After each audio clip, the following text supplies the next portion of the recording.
একটি সমস্যা, এই সমস্যাটি অনেকের ক্ষেত্রে খুব বিব্রতকর পরিস্থিতির সৃষ্টি করে।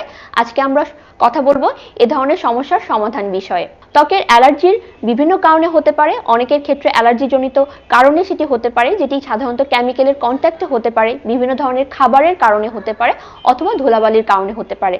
অনেকের ক্ষেত্রে অ্যালার্জির কারণ থাকে বংশগত কিংবা ঘুমের অপর্যাপ্ততা। ত্বকের অ্যালার্জি আসলে কি কারণে হচ্ছে সেই বিষয়টি সম্পর্কে অবগত হয়ে তার ব্যবস্থাপনায় আমাদের চলে যেতে হবে।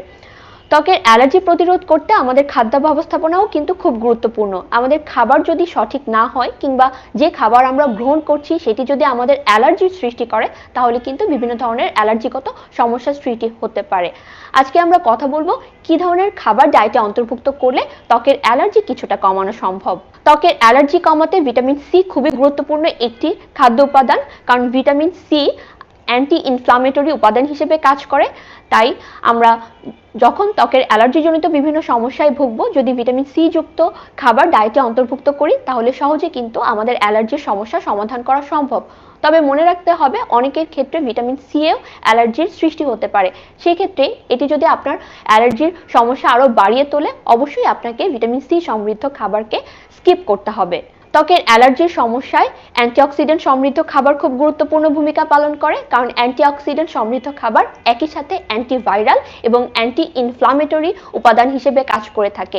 তাই যখন অ্যালার্জিগত সমস্যায় ভুগবো, তখন চেষ্টা করতে হবে রঙিন শাকসবজি কিংবা ফলমূল ডায়েটে অন্তর্ভুক্ত করতে।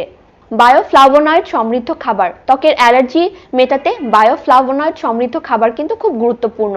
পেঁয়াজ, চা থেকে কিন্তু আমরা বায়োফ্লাভোনয়েড পেয়ে যাই, যেটা আমাদের ত্বকের অ্যালার্জিগত সমস্যা সমাধানে গুরুত্বপূর্ণ ভূমিকা পালন করে থাকে।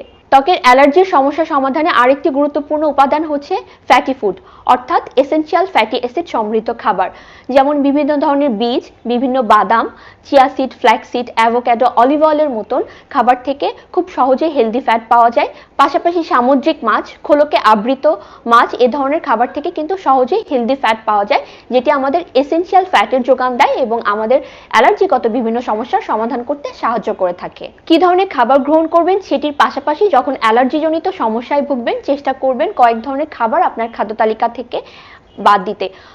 একটি বিষয় মাথায় রাখা প্রয়োজন, ত্বকের অ্যালার্জি কিন্তু এক একজনের ক্ষেত্রে এক এক রকম, অর্থাৎ আপনার যে খাবারে অ্যালার্জি হচ্ছে অনেকের ক্ষেত্রে একই খাবারে অ্যালার্জি নাও হতে পারে।